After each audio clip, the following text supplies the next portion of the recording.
Good morning, good afternoon, and good evening again. Welcome back to another episode of Building in Public on the Let's Actuate podcast. I think this might be our first segment in representation of just Actuate Ventures. You'll notice there's just two of us here today. Moving forward, we're getting a little bit more focused on the topics that we're going to speak to. So hopefully we could dive in deeper and get into the nuance and the good bits. Today's a fun episode. So we've recently returned from the 39th annual Space Symposium hosted by Space Foundation. It was our first time going and hosted out in Colorado Springs, Colorado. It was beautiful. It was a fun time. And we can't wait to tell you all about it. Absolutely.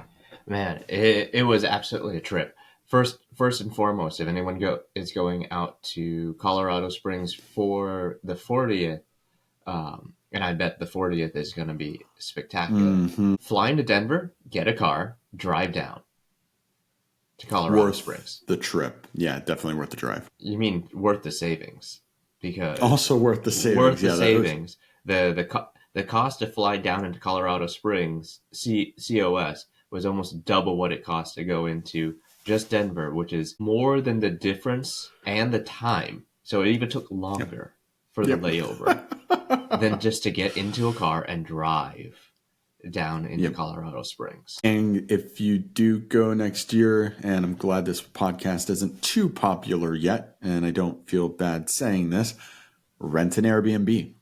We were 8 minutes walking distance from you the facility. You were 8 minutes walking distance, sir. Thank you, Chris. I'm working on that. We'll say 8 to 15 minutes from door to inside the middle of the conference. Uphill. It was a nice little walk and exercise. My muscles definitely appreciated it instead of sitting down all day in front of a desk. But yeah, with car rental, the Airbnb, and the flight in Denver, we saved almost 50% on our trip, which is wild. Yeah. Travel hacks to start out the day. So, how do we describe Space Symposium? How do we describe our adventures with Actuate at Space Symposium? And basically, the word that I can say is engaged. Truly and utterly engaged. This is one of those trips where, and I've been on a lot of conferences, where if we left the very first day, it would have been successful. And get this, the very first day, the symposium didn't open until 7 p.m. This wasn't like, oh, we flew in on Sunday, and we're like, oh, does it start at 7 a.m.? Oh, 7 p.m. Oops, we misread that. By 7 p.m., it was already a successful day. We had seen what we thought we needed to see, and we're like, if this is it, then we're good. We got 3 more days of this. Yeah, there was a startup out there that actually hosted an event before a symposium started, and it was really nice. I'm sure there were a few things going on because it was actually the solar eclipse. So Colorado Springs was not in the line of totality. About 70%. It was still an awesome experience. Like Chris said, 70%. There's somebody posted up outside of the event with a few telescopes and stuff like that. So it was nice. And I brought my 100 millimeter on my Canon. So even though it's just a little 100 millimeter, a nice big sensor, and Chris brought a solar filter for me. So we got a nice shot of the eclipse ourselves. But yeah, so just right out of the gate, the relationships, the conversations that took place at that event, kicking off the event with the alignment of the solar eclipse. We were also very deliberate with another travel hack or conference hack or networking hack.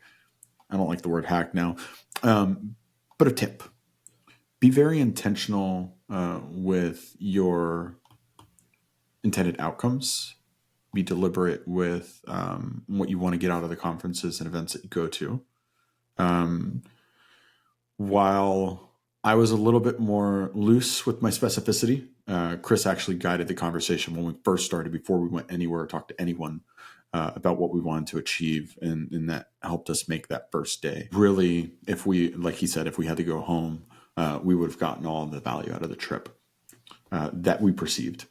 But then we actually went to the event. And in hindsight, I don't think that statement is fully true because the depth of engagement and I don't know, there's just something about being in person, actually talking to people. And it was very much an environment conducive to relationship building and conversations. There's far fewer egos on the floor than I was used to. And like full transparency, like you deal with top executives at companies, and sometimes they like the smell of their own flatulence. And I was half expecting, and we did get a couple. We won't name names, but we definitely got some folks that felt they were too good to talk to us. But there was definitely a lot of folks of equal or higher caliber. This type of event really highlights how everyone really wanted to collaborate.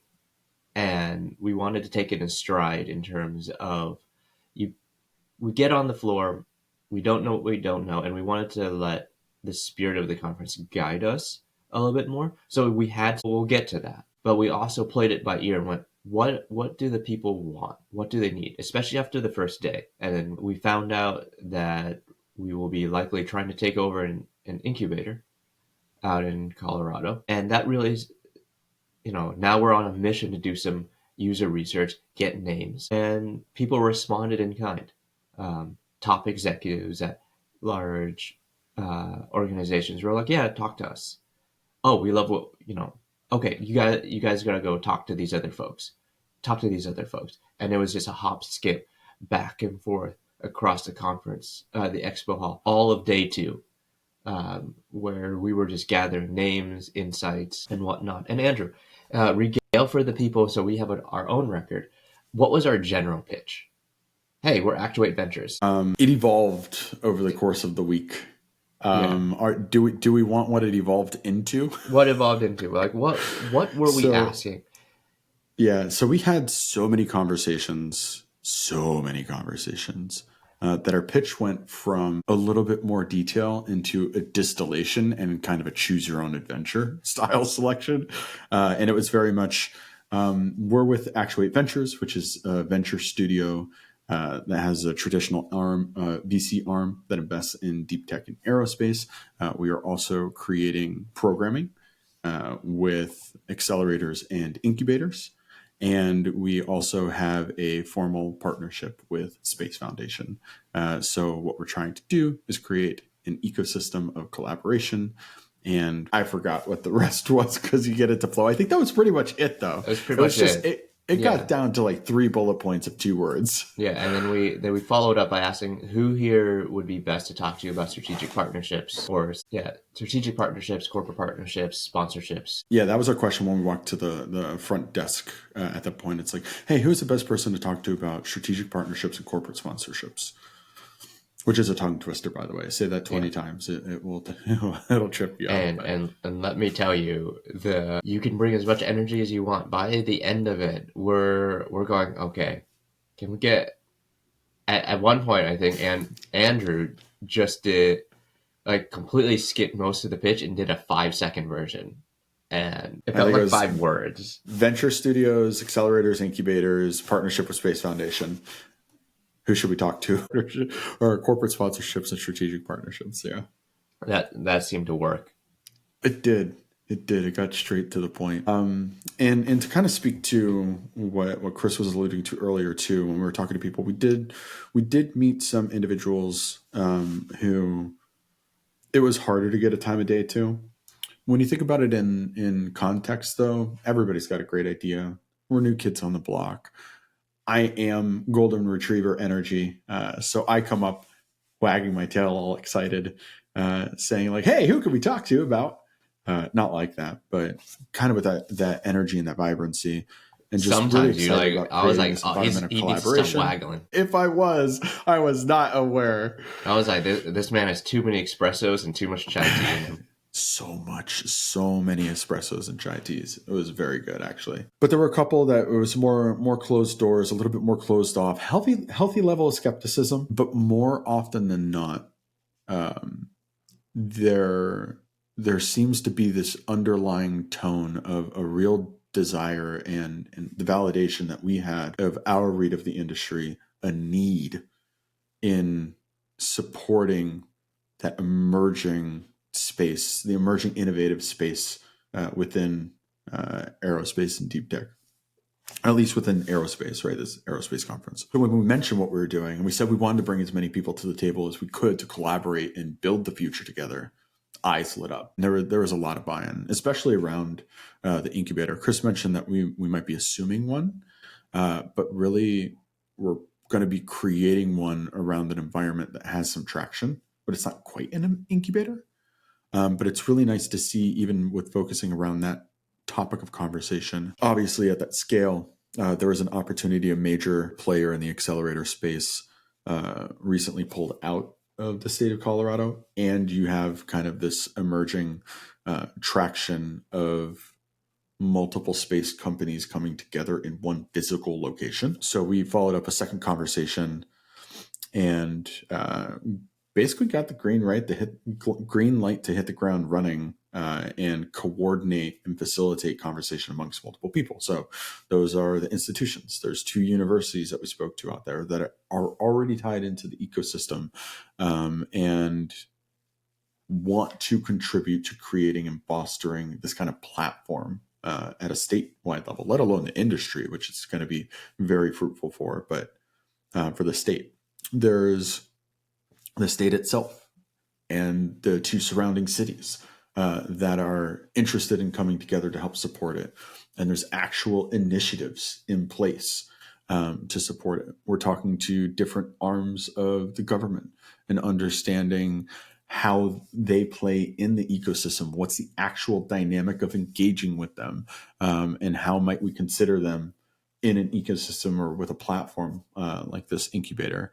And there's even private corporations that we're talking to that are expressing high interest in partaking in this, because it is a space to foster innovation. It's a platform for testing and validating ideas for larger corporations. And really, it's a feeder system of, at the very least, talent and innovation, and at the higher end, these new and emerging companies to arise and either contribute to the industry as a whole or have a pipeline for potential acquisition in the future, depending on what the technologies and innovations are. So it was really cool to see the breadth of types of companies, entities, institutions, people that we were speaking to around initiatives like this. And the magnetism of that idea. And really, it's kind of a small physical representation of what we're doing on the larger scale anyway. Let's talk some interesting tactical things. So let's do it. We're there and we're really observing, all the chain of events. And whether it be like what Sierra's doing, what Axiom's doing, L3 Harris, these big folks, but there's an entire other Expo Hall South, connected through a corridor. And these are the, if you ever go to a conference or let's say an expo, you got the big dogs, the Microsofts, the Amazons. They have these massive, like 50 by 50 booths. And then the other ones are like bench tops. Like you get a 10 by 10 square if you're lucky. And, what are you showing off? And these are the vendors, the startups, nation states booths in the other hall. And the energy there was just as infectious. The only thing that was different was the free espresso and ice cream in the main hall. But that was our first stop of the day. On our way to talk vigorously to all of the other booths, we saw definitely a focus, not a focus, but a growth in the startup industry. From word on the street, from what I was hearing, Andrew, correct me if I'm wrong, this was a record number of startups this year at Space Symposium, not including the attendees walking around representing their own. but hard on booth startups. And we come back and we decompress for a little bit, and I talk to some of my friends in other industries, and they're like, "What are these space startups doing? Is there really that much? Where's all this money coming from besides government?" Right? The traditional answer is government. It's the small business initiative stuff. It's the SIBR programs. It's gift work. And I'm going, well, McKinsey released a report, and then Space Foundation also has a report, and space is going to be a multi-trillion-dollar industry. There's a 7% CAGR. That's a conservative estimate. Year after year growth for the next few decades. I don't remember what the report. It was like McKinsey was like 1.6 by the end of the 1.8. 1.8 trillion by the end of this decade, or 2035. 2033, 2030. Right. So yeah, within the next decade. Yeah. Wild. And then Space Foundation, I think, upped that, saying like, no, it's actually going to be more. Yep. Now you would be wondering, it's like, okay, let's talk about there is the first ever pitch day or pitch competition at Space Foundation, hosted by Starburst, right? So Space Commerce Institute of Space Foundation, shout out to our homegirl Kelly, and Starburst Aerospace. They both got together and they facilitated the first ever pitch event called Innovate. Yeah. And you go, okay, cool. Let's talk about Hubble. Hub BLE, fantastic startup led. Founded by one of the co-founders of Life 360, if you're familiar with Tayo. Overall, very Silicon Valley pitch, of course. Like we saw, and we're like, oh yeah, these guys are going to crush it. But they already have they already have like 2 test satellites up, and they're going to do more. And they have like an innovative way to talk to existing Bluetooth chips in your phone from low Earth orbit satellites. If you know anything about Bluetooth, you're like, I'm going to walk down to the end of my hall and my headphones cut out. It's like, okay, but these things are going to be sending tiny packets to space, right? Low Earth orbit satellites are around like 400 kilometers up or something. Yep. So not that far in terms of satellites, but definitely way further than the end of your hallway. Yeah, exactly. So you imagine a technology like that as a backbone play or something. I don't know what their long-term vision is, or product roadmap. But this is this is a commercial need. This is one of hundreds of startups in aerospace that aren't doing dual use. They aren't doing military and defense out of the gate. They're looking at a lot of their products as just aerospace first. And they're products for people on Earth. Whether it's Colorado's initiative for climate resiliency. So you imagine maybe some satellites for tracking agriculture, some type of advanced sensor network. There's definitely interest in fishing operations in terms of fisheries tracking, schools of fish, right?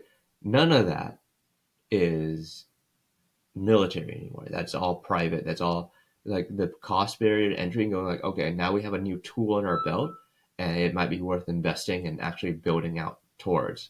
And just like every other industry, build versus buy, you're gonna go like, I run a fishing company. I'm not building a satellite. I'm gonna get someone else to build a satellite. And you're like, well, here are these providers building satellites, and those providers want to cut their costs, lower their barrier to entry. So they're going to be looking at new companies that do power systems and batteries, docking station or refueling. These are all unsolved problems, and these are all new companies that can spin up. Right? You need a widget. We're at that point in space development where the big players you're no longer looking at a big player doing every single facet of the chain, right? The SpaceX's, the Blue Origins, the ULAs. You're like, okay, every pump, every pipe, every screw might be done in house.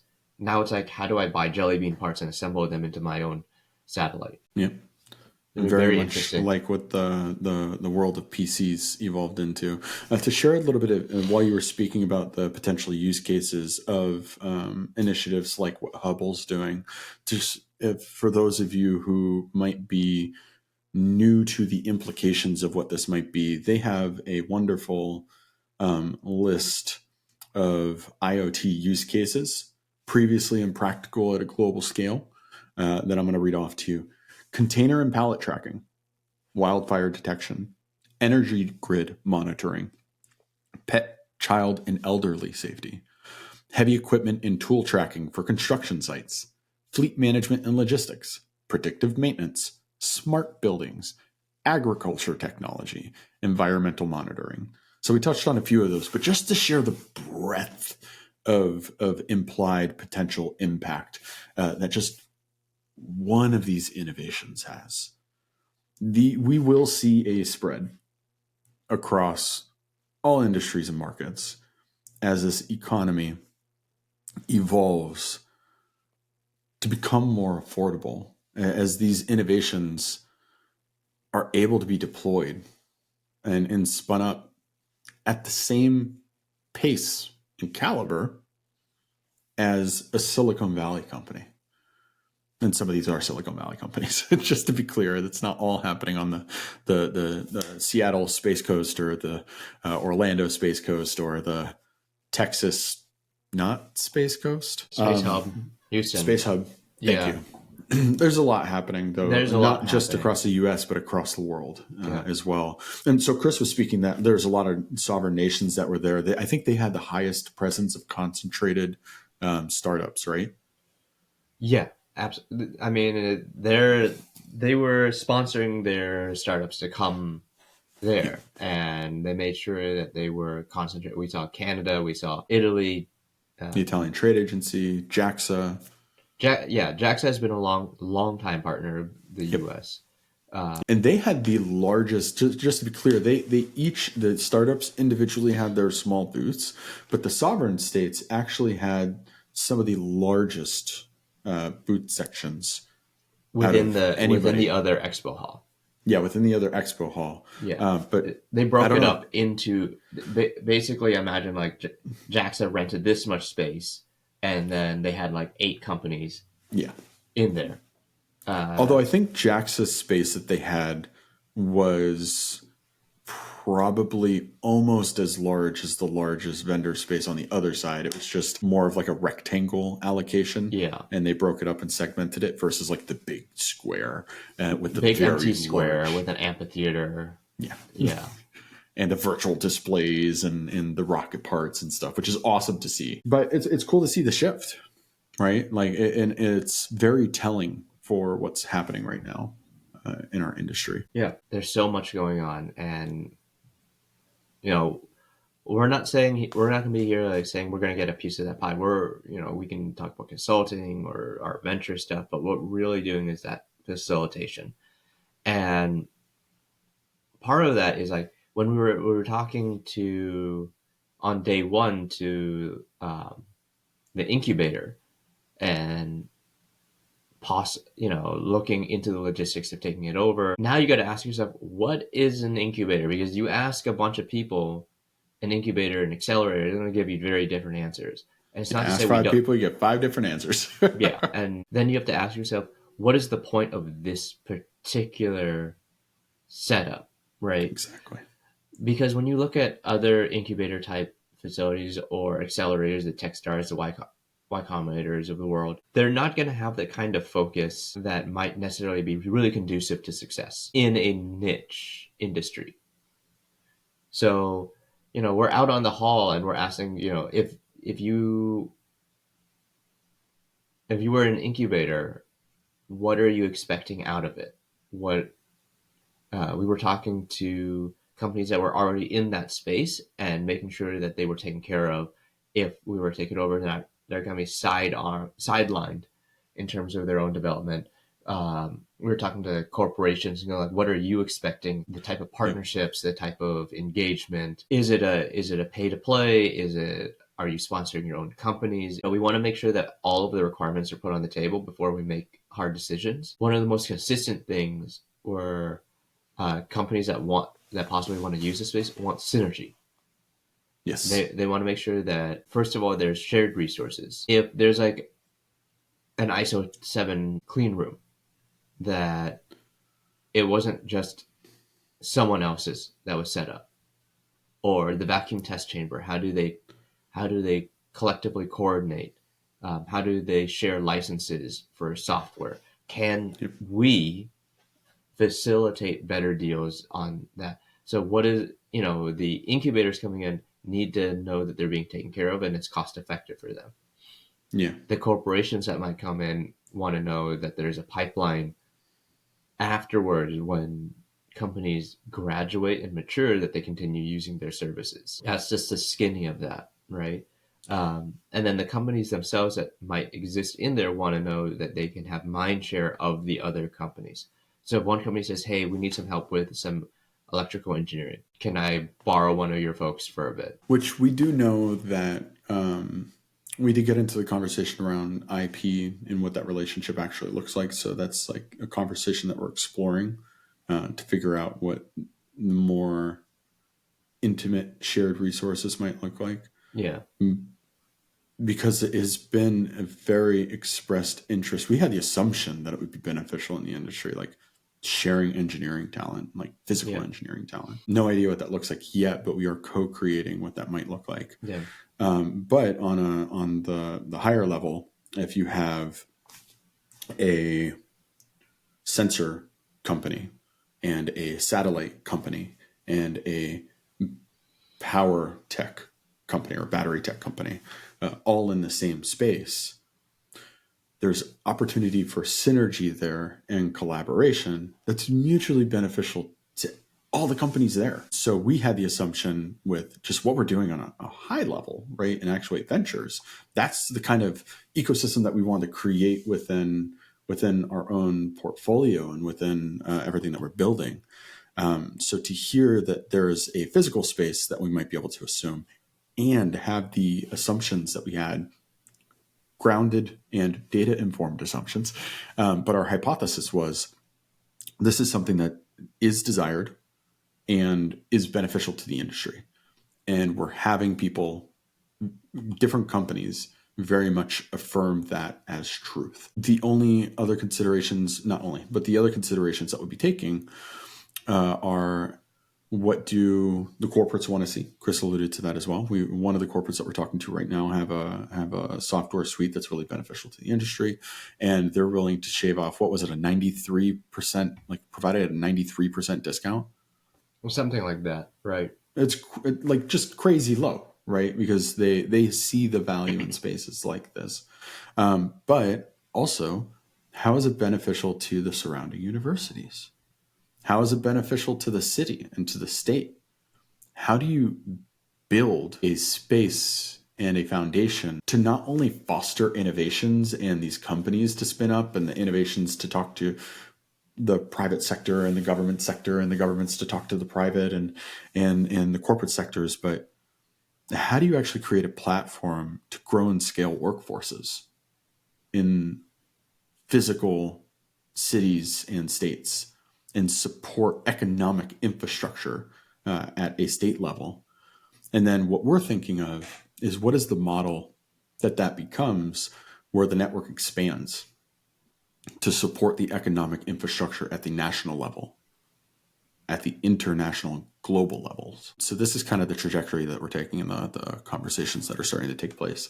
And it's really cool to see everybody get so excited around it. And one thing that I will say, our first, so the incubator obviously will be physically located in Colorado, and our first fund is US focused, right? So the deep tech and aerospace companies that we invest in and help build will first be in the US, but my intention is we'll market April 25th, my intention is within the next 18 months, we get our systems down, our processes down, dial in our team and our resources, wrap up closing our fund, make all our allocations, and then spin up our next one, our growth fund. So we're starting with 25 million. We want to do 10x that to actually support not just follow-on growth for the first companies, but to expand that ecosystem, that collaborative ecosystem for the industry to a global level. So hearing that there's so much traction and movement in countries like Italy and the Italian Trade Agency and what they're doing. It's awesome. What's going on in the European nations and within France, and what's going on within Germany. That was actually something new that we had discovered, new conversations that we had while we were out at Symposium, and hearing what's going on there.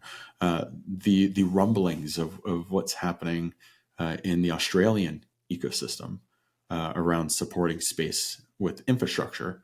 Very, very, very exciting times. We didn't see Latin America there, but we can tell you, No, we have friends in the Central Latin American area which are starting up funds, and they're very interested. And we'll see. Politics is hard. Like international politics is hard. We're not going to be overcoming any laws anytime soon. So we're not sure when we would see our friends in Space Symposium, right? But we're hoping sooner than later. Yeah. So really, exactly. Like everyone is starting because there's a lot, and as that market grows, I personally think that the estimate from Space Foundation in their space report and McKinsey are low because it's not taking into account what we think is the access floor falling through for other countries. Yep. That we normally leave off the table in discussion. And the other big implication there, right, is like this is mostly, it's a sprinkle of each, but it's mostly infrastructure out of necessity. But once the infrastructure is in place, the innovation and the growth from that, like what it actually enables, I don't think we can truly predict yet. So it's very, very, very exciting. And it was even better to see. I know we keep talking about it, but we did see a little bit of siloing, right? So there are some companies that they've got the resources they need. They're innovating. They've got a focus. They've got a roadmap. They've got a goal for the next, 5 to 10 years. There's some people that we talk to that they're like, "Hey, we love what you're doing. It sounds really exciting, but I don't think it benefits us at this time. We don't see how we can contribute to the ecosystem or how we could benefit from," because they feel that they have the resources that they need and they're good, and that's okay. We had an assumption that was going to be the case. We also like that we get a few of those, but we also had a deeper assumption that people want to work together to build the future together. Especially when you're talking about creating infrastructure. Stuff needs to talk to each other. You want to create systems and channels of communication and channels of collaboration to facilitate innovation, not just amongst companies, but between companies and government initiatives and institutions, and not just between those in one place, but globally. And that requires a lot of nuance, right?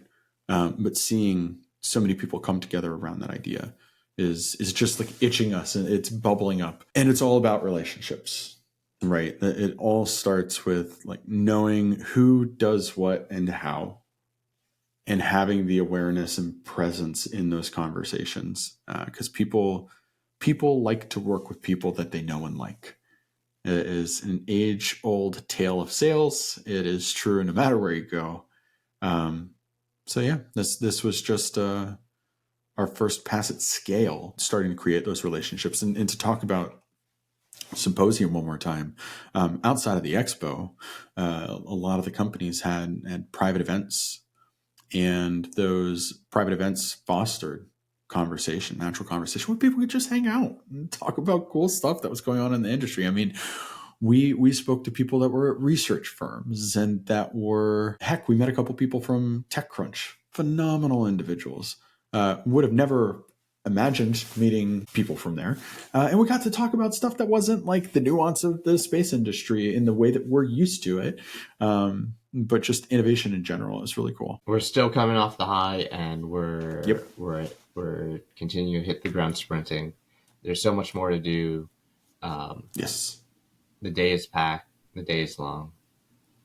It is. I have a stack of Like this is a quarter of my stack of business cards. They're all spread out in different categories. I've only input a few of them because the rest of them are like, no, why input it into a CRM when I could just send the email?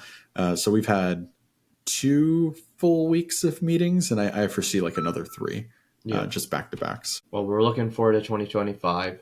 Let's only if we could book our tickets now, but we'll get on it. Yeah. 100%. And I'll plant a couple of teasers for those of you listening. You will see our logo in more places outside of the, you should check out our LinkedIn page at Actuate Ventures. Chris shared a photo. There was a prime company that had like a 3D, or not 3D, a printer for espressos. And you could actually custom print your logo on top. So Chris got our logo printed on top of our chai tea, or dirty chais, on the last day. But you will see our logo around on the 40th next year's Space Symposium. We're working on those engagements, and there is aligned interest between us and Space Foundation, because as we mentioned, now, the press release is to come, but we are formally partnered with Space Foundation, which we're really, really excited about, Space Commerce Institute specifically. So there's going to be a bunch of stuff that we're doing together that are currently in the works and the planning. And one of the things I whispered in the ear, the mention of the presence and this wave of innovation and startups and investor presence and opportunity. So hopefully we'll be bringing some interesting things to life next year. We got some stuff in the works there, but yeah, lots to come. And I don't know. Thanks for tuning in.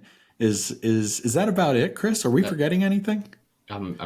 There's a lot. We could do like hours and hours of this, but we shouldn't.